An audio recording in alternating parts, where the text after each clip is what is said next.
Story 1. Dark Waters. It all started with what was supposed to be a peaceful retreat. My wife, our 2 children, and I had decided to spend a week at Lake Eldridge, a secluded, serene spot nestled in the middle of dense woods. We hadn't been on a proper family vacation in years, and this seemed like the perfect escape from the noise of the city. The lake had been recommended to me by an old friend, who spoke of its untouched beauty and quiet ambience. 3 days were everything we hoped for. Clear skies, the gentle sound of water lapping against the shore, and the occasional song of distant birds. We spent our time fishing, barbecuing, and swimming in the lake, but there was something about the water. Even on the sunniest days, it seemed unnervingly dark, as though the depths held something more than just fish. On the 3rd night, I decided to go fishing alone. It was late, around midnight, and I thought a bit of solitude by the water would clear my head. I packed my gear, grabbed a lantern, and made my way to the dock. The night was cool, the air heavy with the scent of pine and damp earth. The moon was hidden behind thick clouds, and the lake was a black mirror, stretching endlessly before me. I could hear nothing but the soft whisper of wind through the trees and the occasional ripple of the water as it brushed against the wooden planks. I sat at the edge of the dock, casting my line into the dark waters, letting the quiet envelop me. For a while, there was nothing. Just the gentle sound of my line dipping into the lake. Then I saw something. It was subtle at first, a slight movement in the water. I leaned forward, squinting into the darkness. My heart quickened as I noticed ripples forming, as if something was stirring just beneath the surface. Suddenly, I heard it. A voice. Faint, but unmistakable. David. I froze. It was soft, almost a whisper, but clear enough to make my skin crawl. I turned my head, scanning the empty shoreline, the trees. There was no one. My family was fast asleep in the cabin far from the lake. I told myself it was the wind, just my mind playing tricks on me, and tried to focus on the fishing. But the voice came again, louder this time. David. Sitter was coming from the water. My heart raced as I stared into the lake, its surface disturbingly still now, as though waiting. I stood up abruptly, my hand shaking. I wanted to leave, but something stopped me. Curiosity? Fear? I'm not sure, but I stayed. I took a few steps closer to the edge of the dock, peering into the dark. That's when I saw them. Shadows, silhouettes, just beneath the surface, moving slowly, deliberately. They were human-shaped, but distorted, as though the water was warping them, pulling them apart. The voice came again, almost desperate now. David, come closer. I stumbled back, my breath coming in short, panic bursts. My foot slipped on the wet wood, and I nearly fell into the lake. I scrambled back, my heart hammering in my chest. I grabbed my lantern, turned, and ran back toward the cabin, not daring to look back. The rest of the night, I lay awake in bed, listening to the quiet hum of the forest outside. My wife stirred beside me, oblivious to what had happened. I wanted to wake her, to tell her, but I couldn't. It sounded insane. Voices in the water, shadows lurking beneath the surface. I convinced myself that it was all in my head, a product of fatigue and the eerie silence of the lake at night. But the next day, things began to change. I couldn't stop thinking about what I had seen. Every time I looked at the lake, my stomach tightened. The dark water seemed to taunt me, its surface calm and untroubled, hiding whatever lay beneath. I tried to act normal, to enjoy the day with my family, but my mind kept drifting back to the night before. That evening, as the sun began to set, I stood by the shore, staring out at the water. It looked different now, darker, more menacing. The shadows from the trees danced on the surface, and every small ripple sent a shiver down my spine. My daughter, Emma, came running up to me, her tiny hand tugging at my arm. "Daddy, are you going fishing tonight?" she asked, her eyes wide with excitement. I hesitated.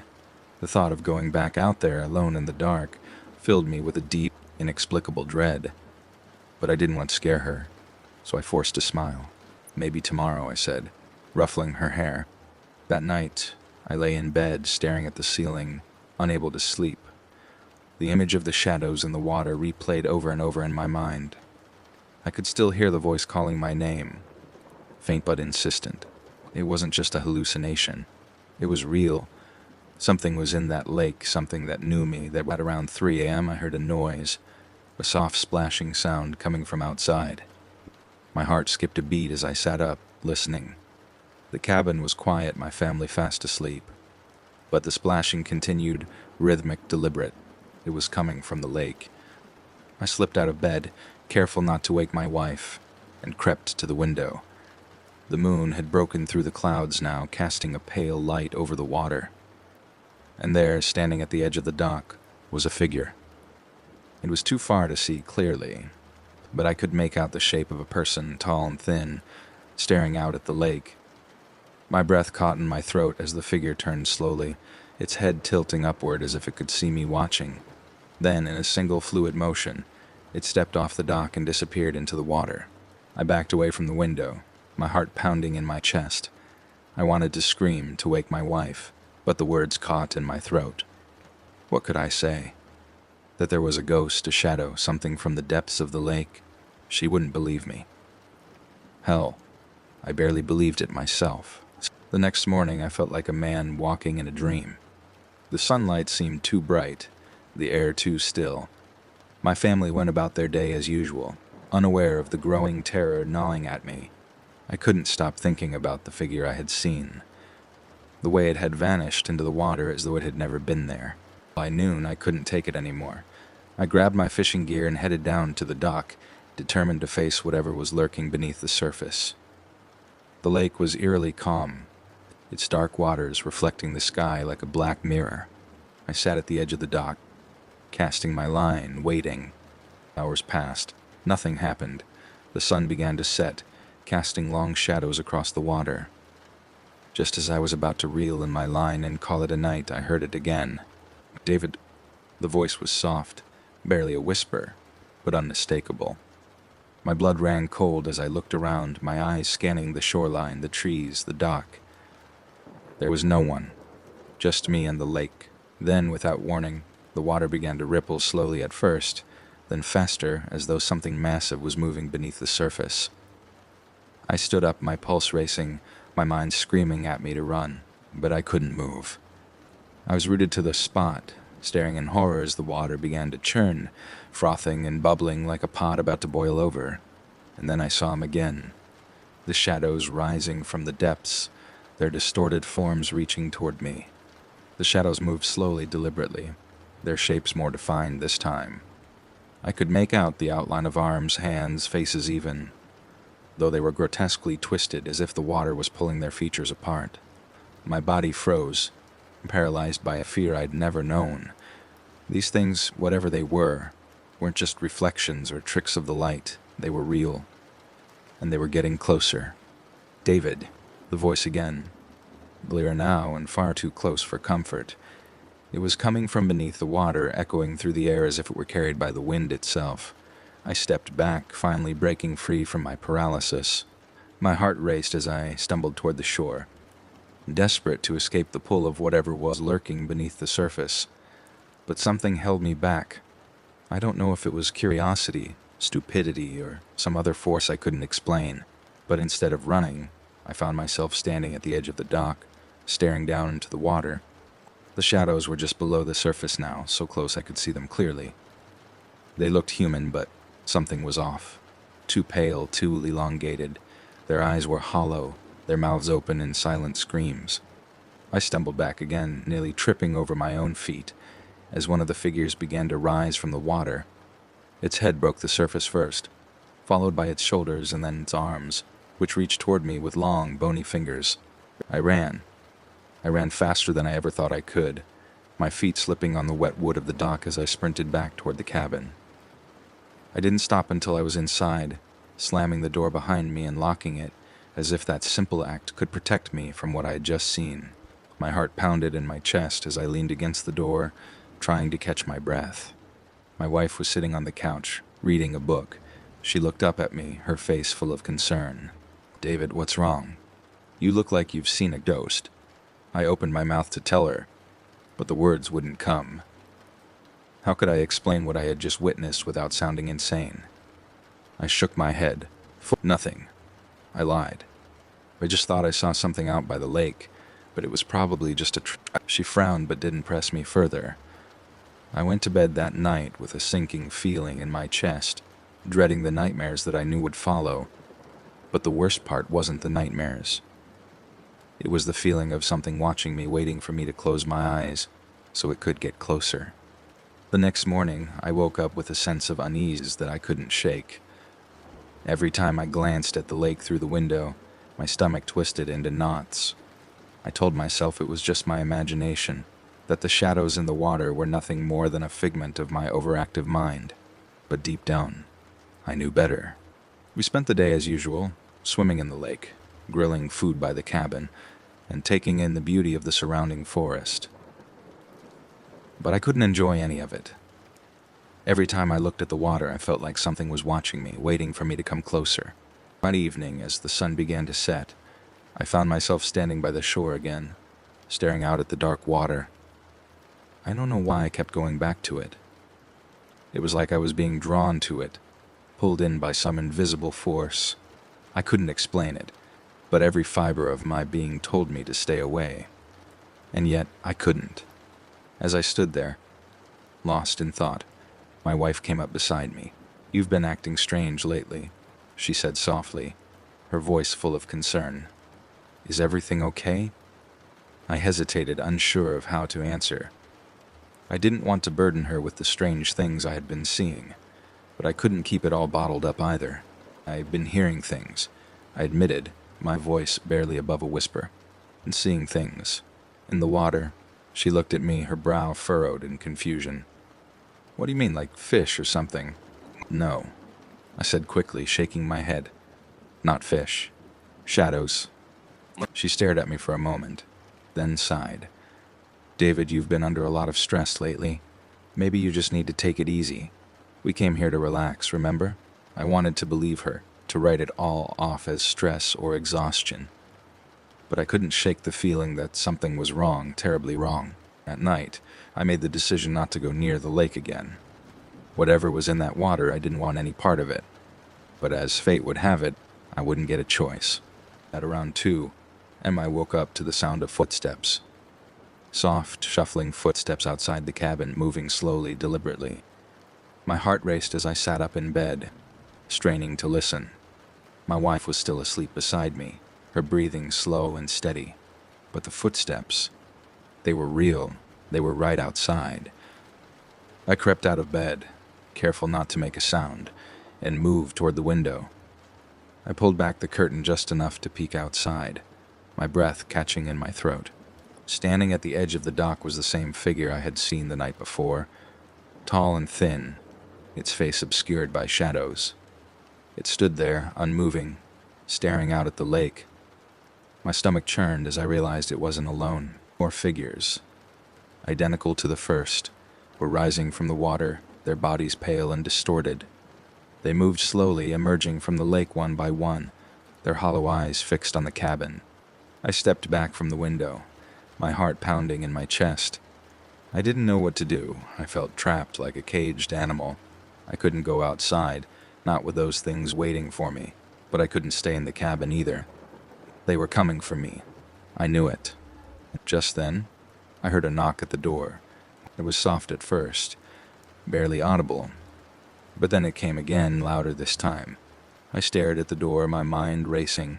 There was no way anyone could be out there, not at this hour, not after what I had just seen. My throat tightened as the knock came again, more insistent now. "David." The voice was unmistakable. It was the same voice I had heard by the lake, the same voice that had called my name in the dead of night. I backed away from the door, my body trembling with fear. "David, let me in." I shook my head, clamping my hands over my ears in a desperate attempt to drown out the voice. But it didn't stop. It grew louder, more demanding. "David, open the door." I turned and ran, sprinting toward the bedroom, where my wife and kids were still asleep. I slammed the door shut behind me, locking it as though that simple act could protect us from whatever was outside. But the knocking didn't stop. It grew louder, more frantic, until it became a constant, unrelenting pounding. The door rattled on its hinges as though something was trying to break through. And then, just as suddenly as it had started, the noise stopped. Silence. An oppressive, suffocating silence that filled the cabin, pressing down on me like a weight. I stood there, my heart racing, waiting for something, anything. Minutes passed. The air felt thick, heavy with tension. I listened, straining to hear any sound from outside, but there was nothing. No footsteps, no voices. Just the eerie, suffocating quiet. Slowly unlocked the door, my hands trembling. I opened it a crack and peered out into the hallway. The front door was still closed, locked. There was no sign of anyone.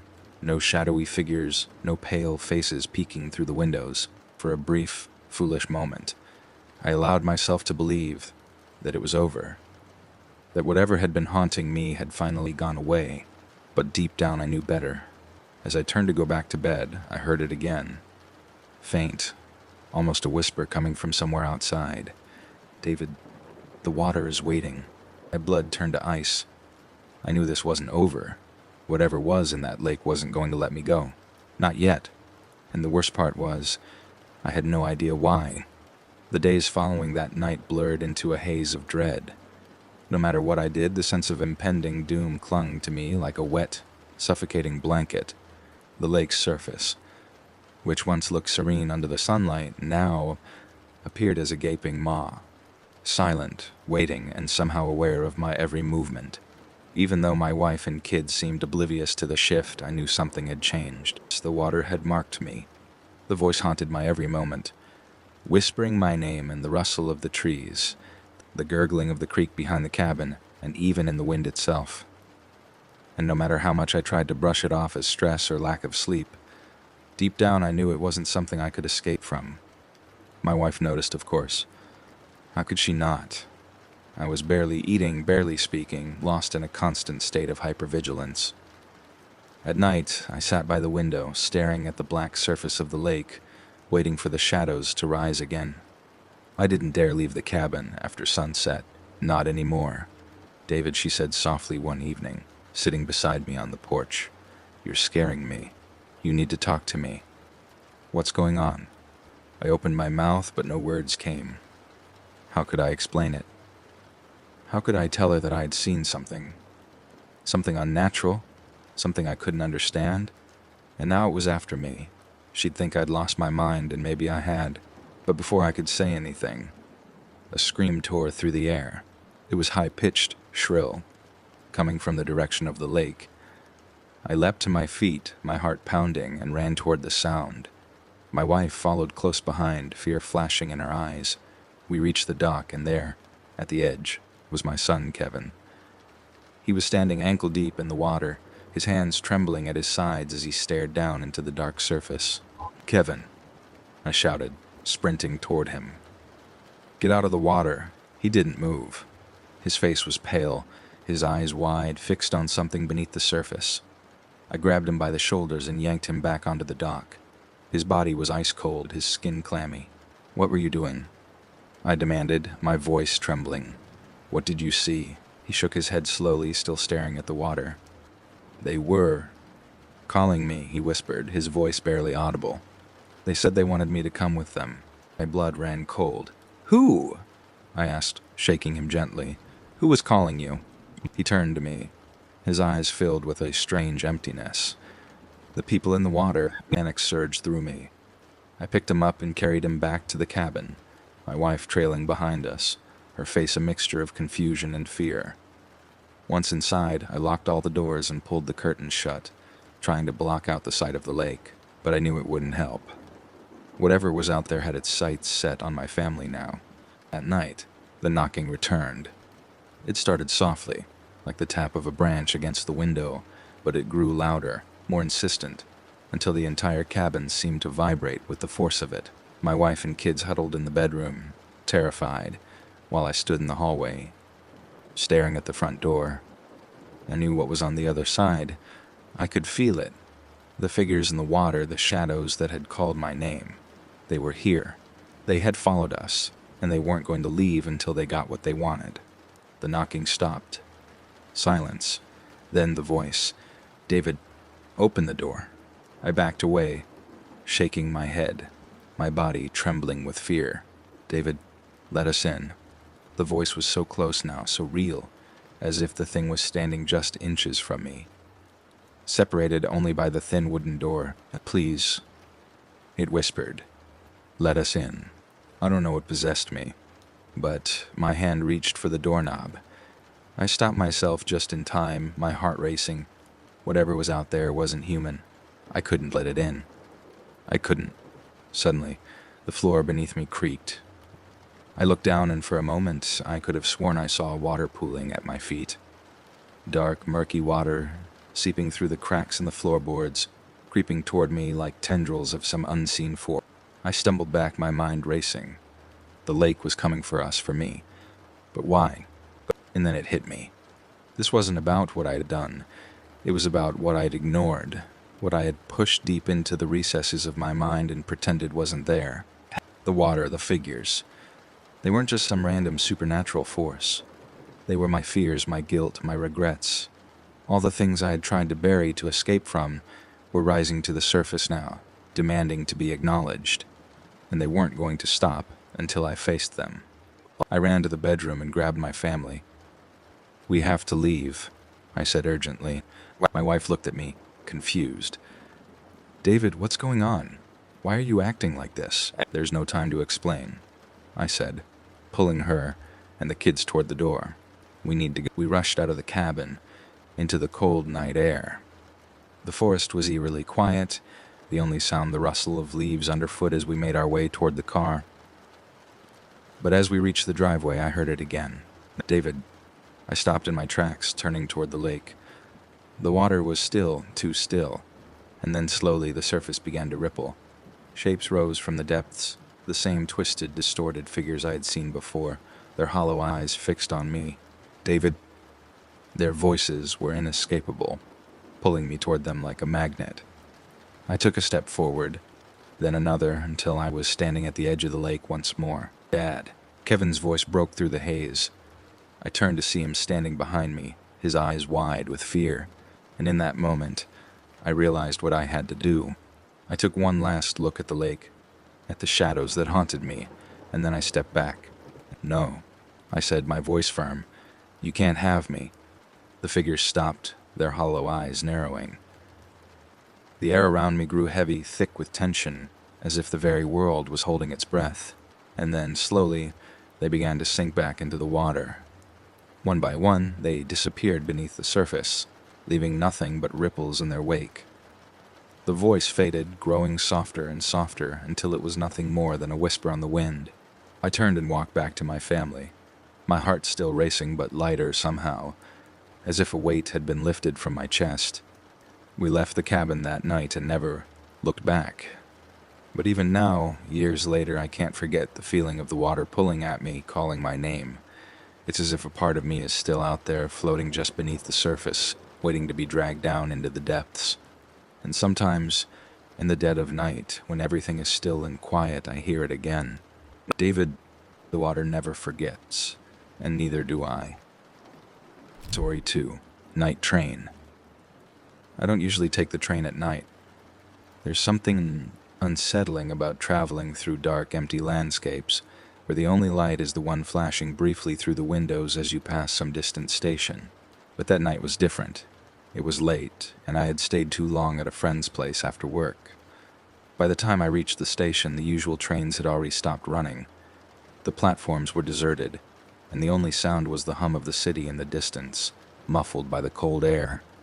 I approached the schedule board, expecting the worst. No trains until morning.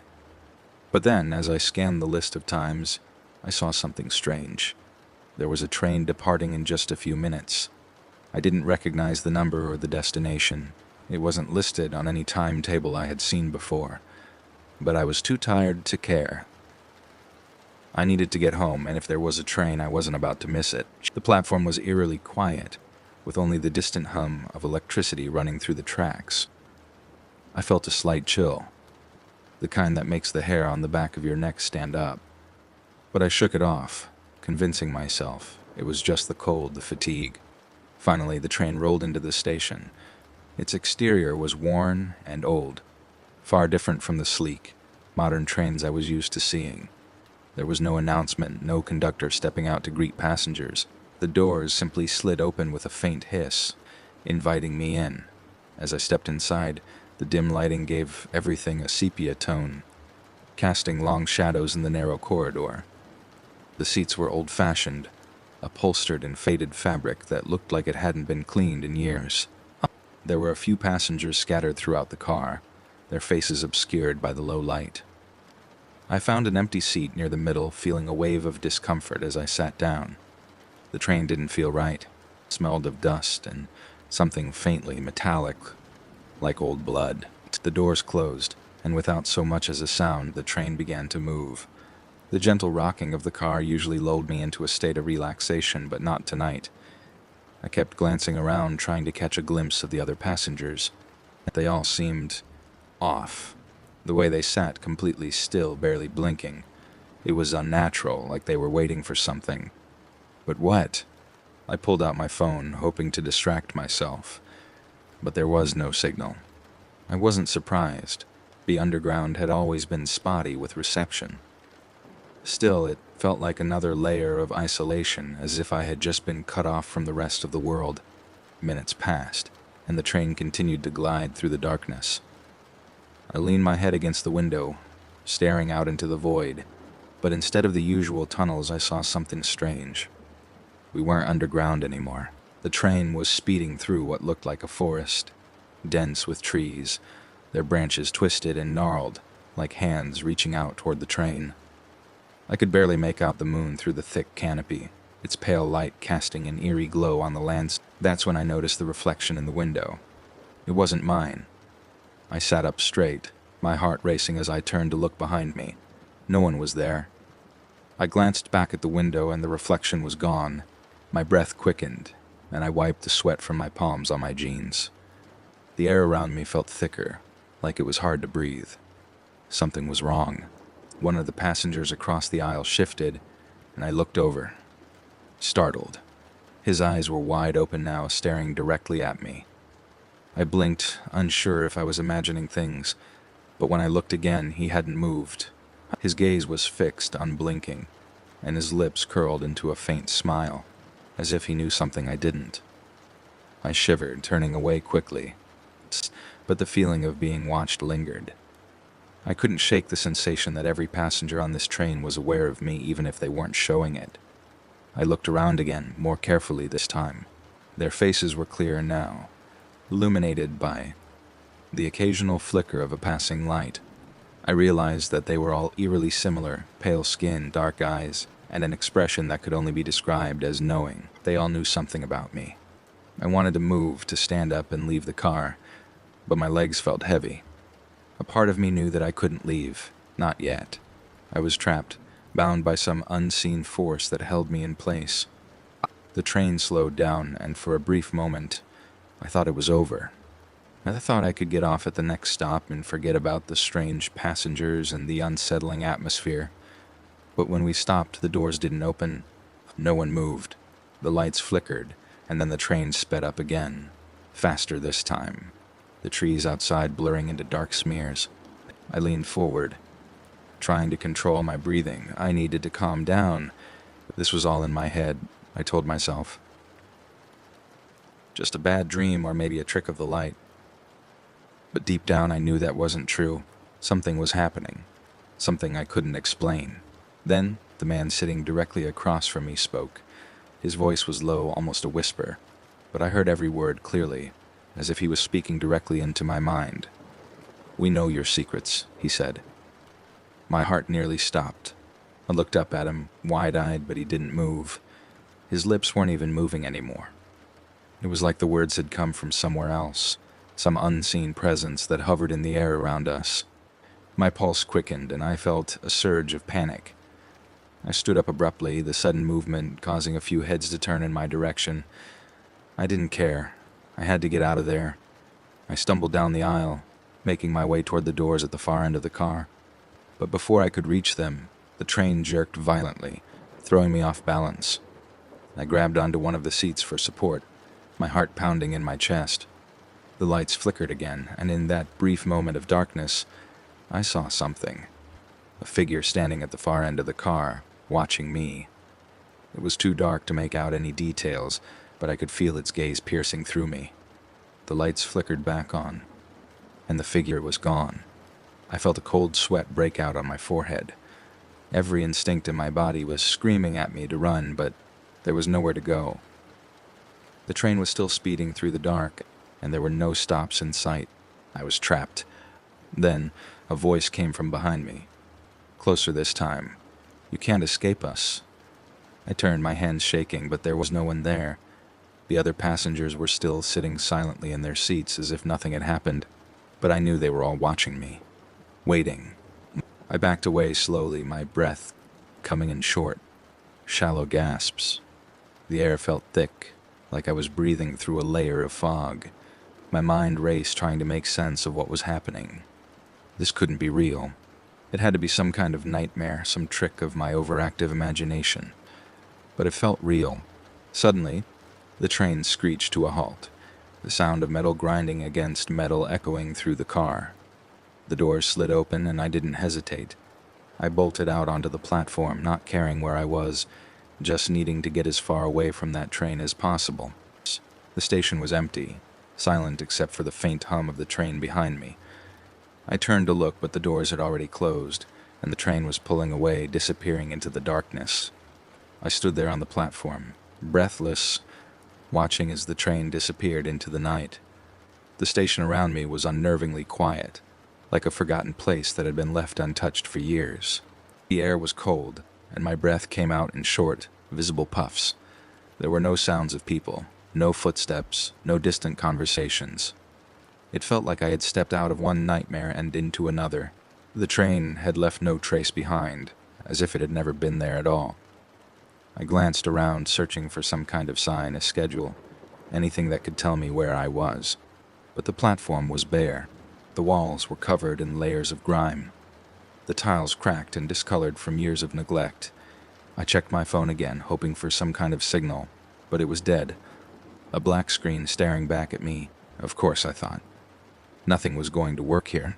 I began to walk, hoping to find an exit, or at least another part of the station. But the further I went, the stranger everything became. The station stretched out in long, twisting corridors, each one dimly lit by flickering lights. The shadows seemed to move, shifting in the corners of my vision, but whenever I turned to look, there was nothing there. The silence was oppressive, wrapping around me like a thick fog, making it hard to think straight. The unease I had felt on the train was still with me, gnawing at my insides. I couldn't shake the feeling that I was being watched. My heart raced as I moved deeper into the station, the distant hum of the city completely absent now. It was as if I had entered a different world, one where time and reality didn't exist in the way I understood. As I continued, I came across a sign, or at least what was left of one. The letters were faded, but I could make out enough to see that this station wasn't listed on any map I had ever seen. The name didn't make sense. A jumble of letters that looked like they belonged to a place that didn't exist. I swallowed hard, my mind racing with questions. Where was I? How had I ended up here? I pushed forward, trying to stay calm, but my footsteps echoed too loudly in the empty halls, like I was disturbing something that didn't want to be disturbed. Then, just ahead, I noticed a door at the end of the corridor. It was slightly ajar, and beyond it, I could see a faint light. I hurried toward it, hoping it would lead me to an exit. When I pushed the door open, I found myself in a small room. The light here was soft, almost too dim to see clearly, but I could make out the outlines of old wooden benches and what looked like lockers against the walls. It reminded me of a waiting area, but there was something off about it. The air was thick with dust, and the smell of damp wood hung heavily in the room. It felt ancient, untouched for years. And then I saw them. At the far end of the room, sitting on one of the benches, were two figures. My heart nearly stopped when I realized they were the same passengers from the train, the ones who had stared at me with those knowing eyes. They were sitting still, side by side, their faces blank and expressionless, but their eyes were fixed on me. I froze, my mind screaming at me to run, but my legs wouldn't move. I stood there, locked in place as the silence grew heavier around us. One of them, the man with the pale skin, dark, hollow eyes, stood up slowly, his movements deliberate, as if he had all the time in the world. His gaze never left mine as he took a step toward me. "We told you," he said, his voice low and unsettling. "You can't escape." I backed away, my pulse racing, but my body felt like it was moving through thick, suffocating air. The room seemed to shrink around me, the walls closing in, and the shadows stretching out like long fingers reaching for me. I stumbled, my back hitting the door, but when I turned to open it, it wouldn't budge. The second figure, a woman with a gaunt face and cold, lifeless eyes, stood up now, joining the man. They moved together slowly, deliberately, like predators stalking their prey. Every instinct in my body screamed at me to fight, to get out, but I was paralyzed by fear. "You shouldn't have boarded that train," the woman said softly, her voice like a whisper carried on the wind. "We know everything about you." I swallowed, my throat dry. "What do you want from me?" I managed to choke out, my voice barely audible. The man's lips curled into a cold, humorless smile. "You already..." A sudden wave of nausea hit me as his words echoed in my mind. Memories I had long buried began to surface, rising from the depths of my subconscious like dark, twisted shadows. I saw flashes of moments I had tried to forget. Things I had done, secrets I had kept hidden even from myself. My head spun, and I clutched the edge of the bench to steady myself. They knew everything. The room felt like it was spinning now, the walls warping and twisting around me.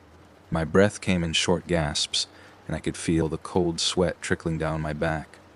The air in the room seemed to thicken, pressing down on me, making it hard to breathe. I had to get out. I had to escape. With a burst of adrenaline, I lunged for the door again, yanking at the handle with all my strength. This time, it gave way, and I stumbled out into the corridor, the sound of the door slamming behind me echoing in the empty hall. I ran, my footsteps pounding against the cold tile floor, but no matter how fast I moved, the feeling of being watched never left me. I rounded a corner, and there, at the end of the hallway, was another figure. This one was different, though. It was taller, its silhouette almost inhuman, with elongated limbs and a face that seemed to shift in and out of focus. It stood perfectly still, waiting for me, and as I approached, its head tilted slightly, as if it was studying me. I skidded to a halt, my heart racing. There was no way out. The creature's eyes, or what passed for eyes, locked onto mine, and I felt a deep, primal fear grip me. This wasn't just a nightmare. This was something far worse. Without thinking, I turned and ran back the way I had come, my breath coming in ragged gasps. The station seemed to stretch on forever, the corridors winding and twisting in ways that defied logic. Every door I tried was locked, every exit blocked. The lights flickered, casting long shadows that danced and writhed like living things. And behind me, I could hear footsteps, slow, deliberate, echoing through the empty halls. I didn't dare look back. I couldn't. The fear that gripped me was too strong, the certainty that if I looked, I would see something I could never unsee. I reached another platform, but it was empty. No trains, no people, just the cold, oppressive silence that had followed me since I first boarded that cursed train.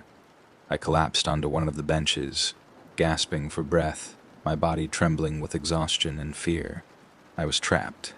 There was no way out. The footsteps grew louder, closer, and I clenched my fists, forcing myself to stand. I couldn't just sit there and wait for whatever was coming.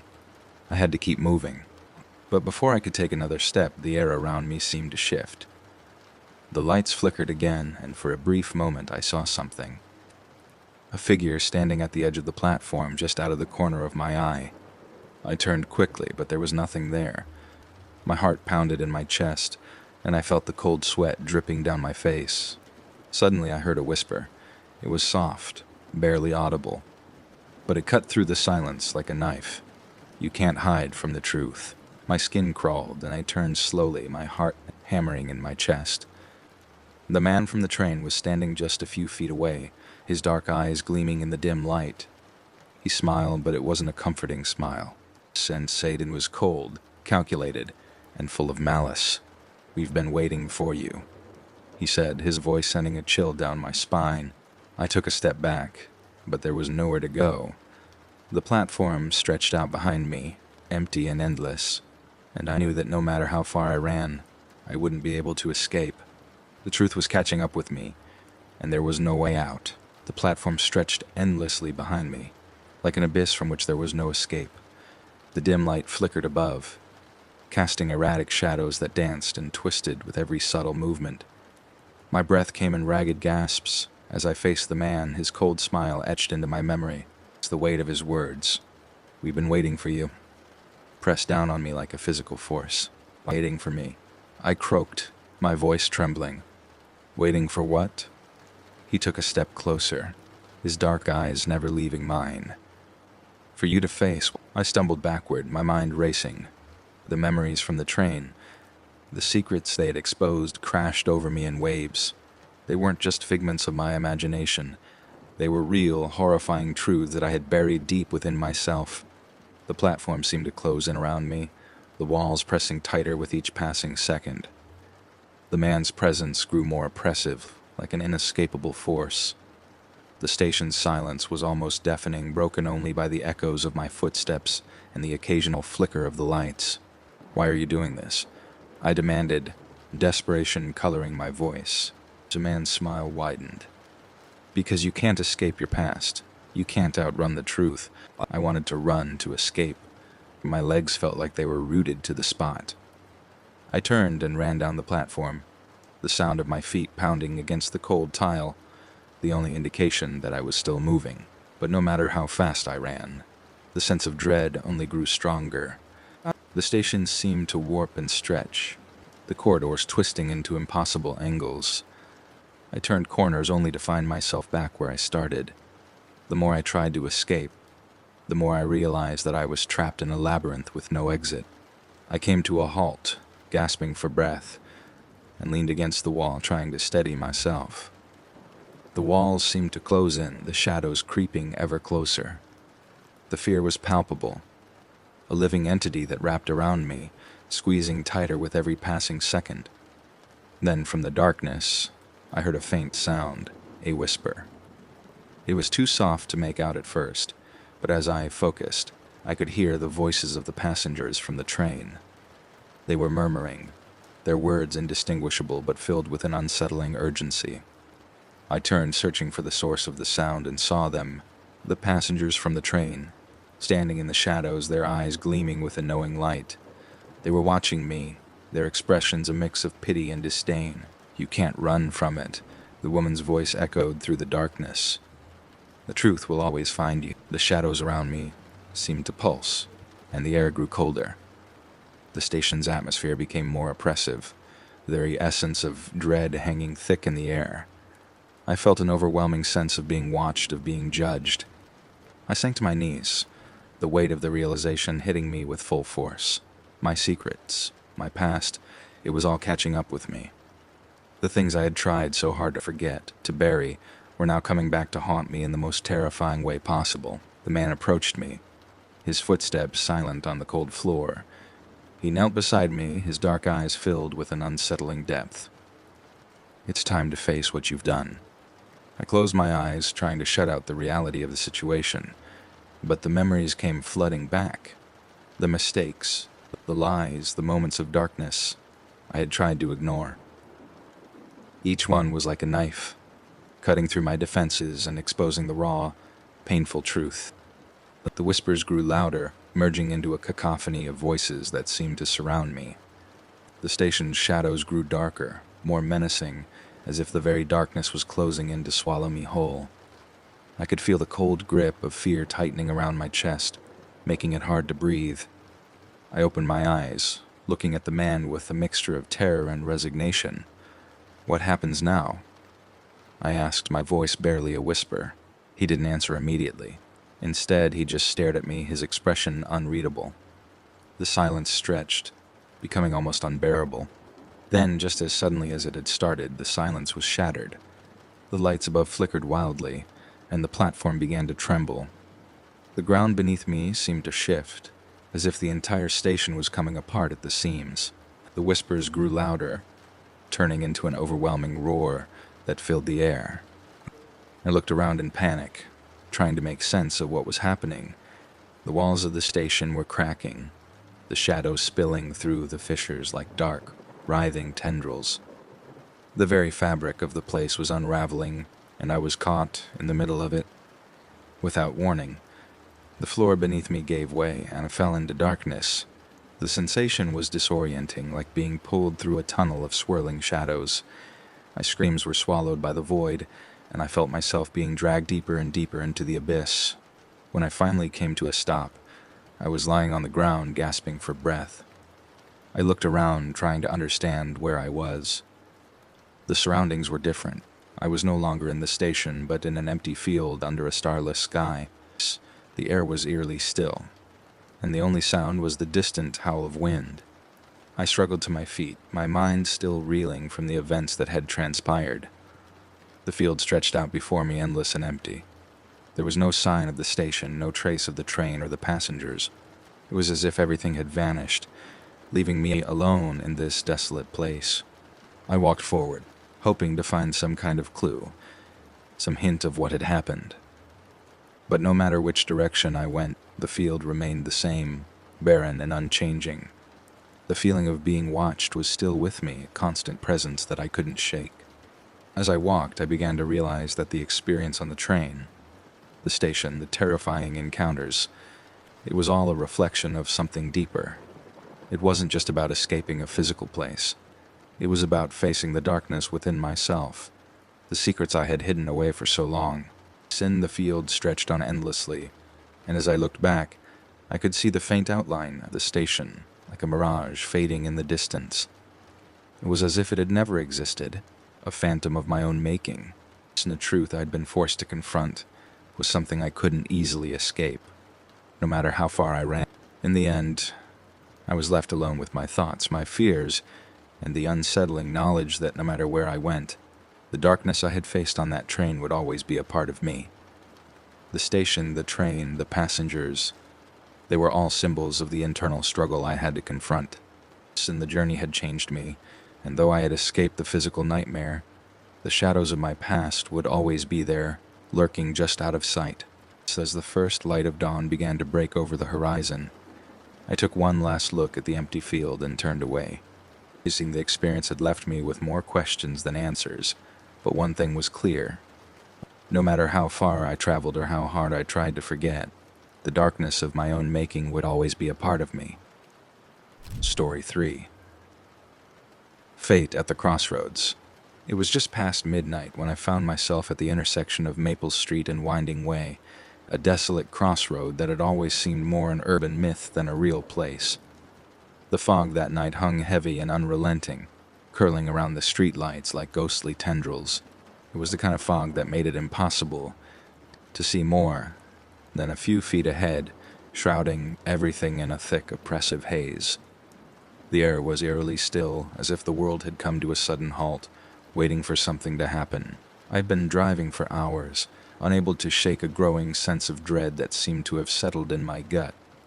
My mind kept drifting to that chance encounter I had with a man who claimed to have the answers to all of life's mysteries. I had brushed him off as a charlatan, but his words lingered in my thoughts. Here, your path. When I first saw the crossroad, I thought it was a mere coincidence. The thought of finding any kind of significance in it seemed absurd. Yet, I couldn't shake the feeling that I was meant to be here, as if some invisible force had guided me to this exact spot. As I stepped out of my car, the cool, damp air greeted me, carrying with it an unsettling chill. I could barely see the road signs through the fog. They were faded and barely legible, and the surroundings were unsettling. The street was lined with dilapidated houses that looked like they had been abandoned for decades. Their windows were broken or boarded up, and the paint was peeling away like dead skin. The trees, bare and gnarled, seemed to reach out like skeletal fingers against the backdrop of the fog. The only sound was the distant, mournful hoot of an owl, which did little to reassure me. As I took a few tentative steps into the intersection, The fog seemed to thicken, swirling around my feet as if alive. That's when I saw him, a figure standing at the edge of the crossroad.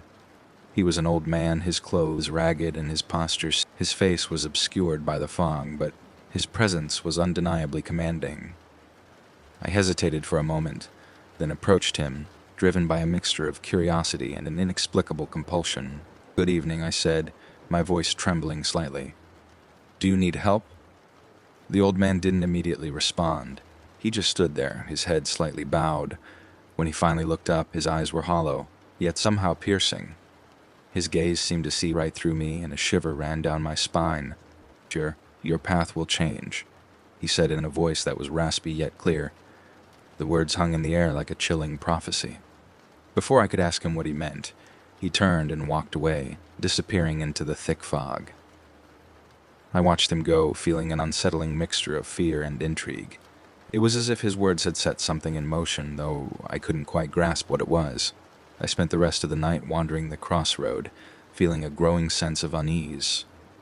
As the hours passed, the fog began to lift slightly, revealing more of the surrounding area. The old houses seemed to loom larger in the diminishing fog, their dark windows like watchful eyes. Contrary, the trees cast long, eerie shadows that danced and shifted in the dim light of the early dawn.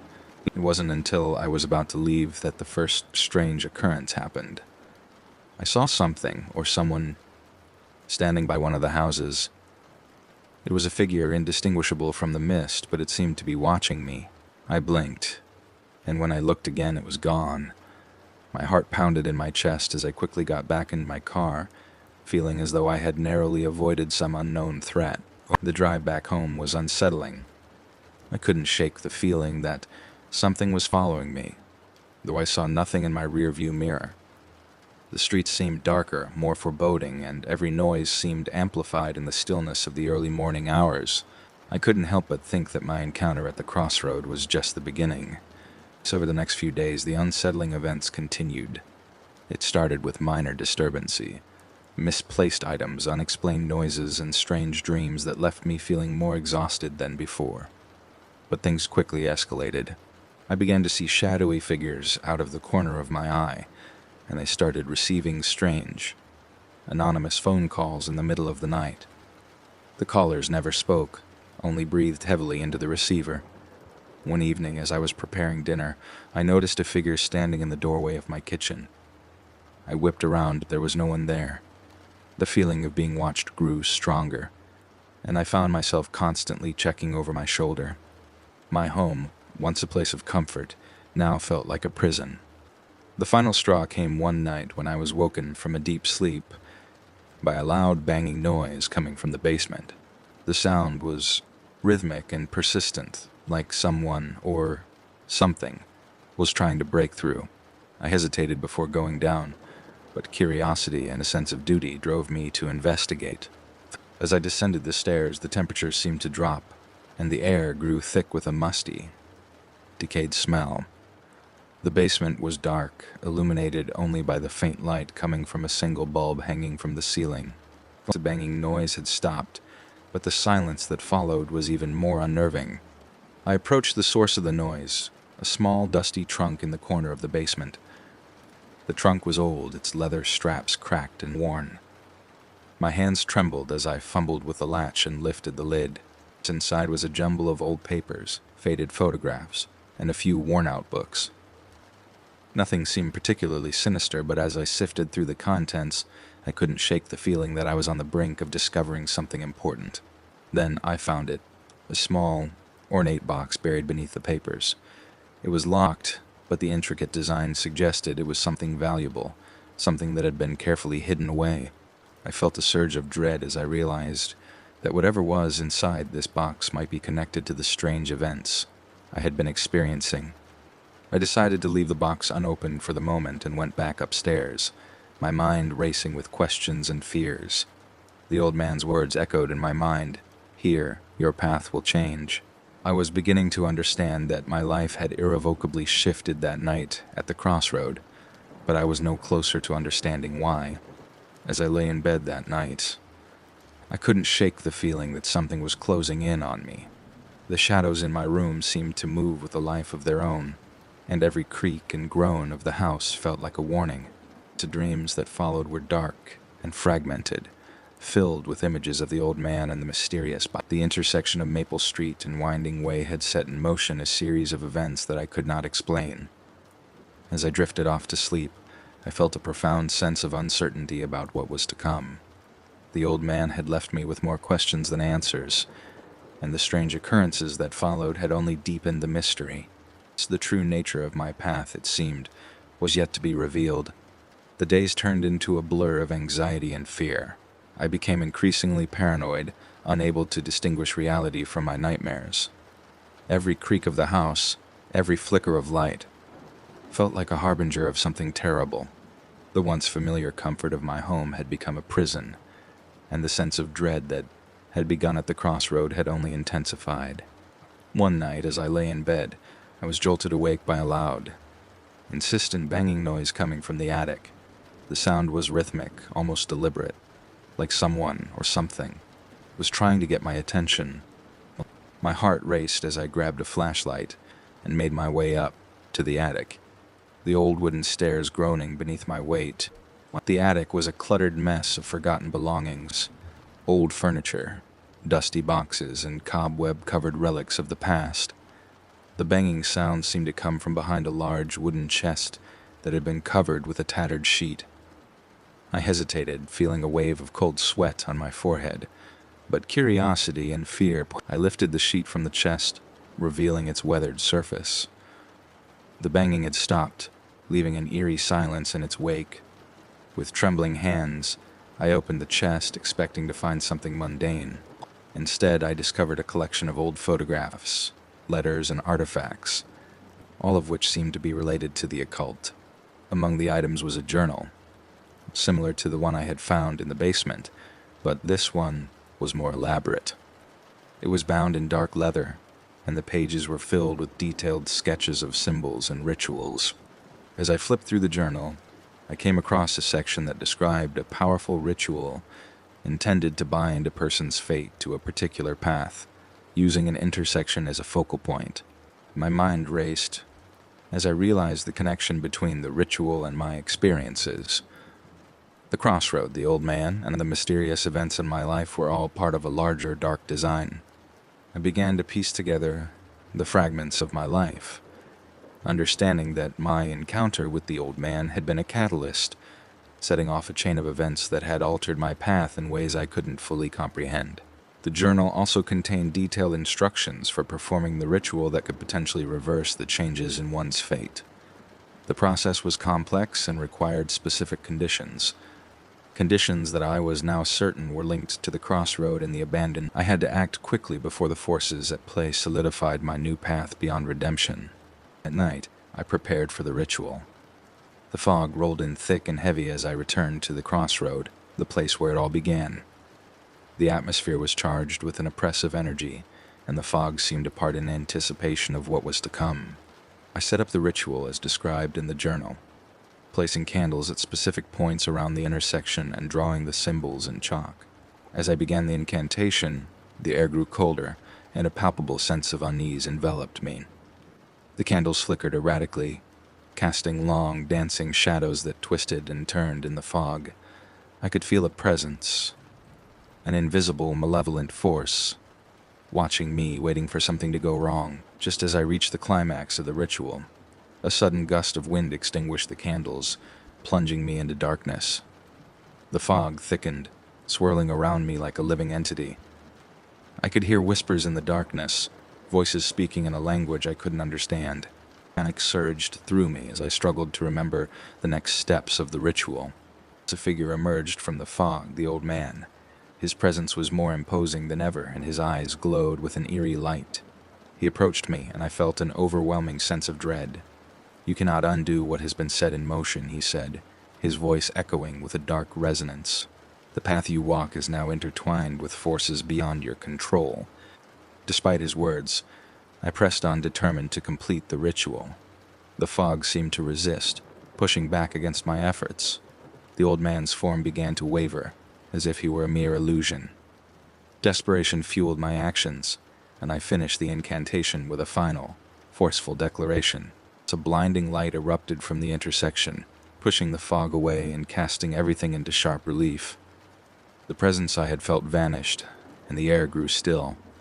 I was left standing alone in the crossroad, the candles relighting themselves in an almost serene manner. The following morning, the fog had dissipated, and the crossroads seemed to return to its mundane state. The old man was nowhere to be seen, and the sense of foreboding had lifted, replaced by an uneasy calm. I felt exhausted and disoriented, but there was a glimmer of hope that the ritual had restored some semblance of normalcy to my life. However, as I drove away from the crossroad, I couldn't shake the feeling that the darkness I had encountered was still lurking, waiting for the right moment to resurface. The journal, the old man, and the events of the past few weeks were now part of my history, a dark chapter that had altered my path forever. In the days that followed, I tried to piece my life back together. The strange occurrences lessened, but they never fully disappeared. I remained vigilant, wary of the shadows that seemed to follow me and the whispers of the past that sometimes returned in the dead of night. The crossroad had changed me, and I could never go back to the person I once was. As I looked back on those events, I realized that some mysteries were never meant to be fully understood. The forces at play were beyond my grasp, and the true nature of my encounter with the old man remained shrouded in darkness. The intersection had indeed changed my path, but whether it was for better or worse, I could only guess. The crossroad remained a place of haunting memories and unanswered questions. It was a reminder that fate is a powerful and unpredictable force, and sometimes the only way to move forward is to accept the uncertainty and embrace the journey ahead.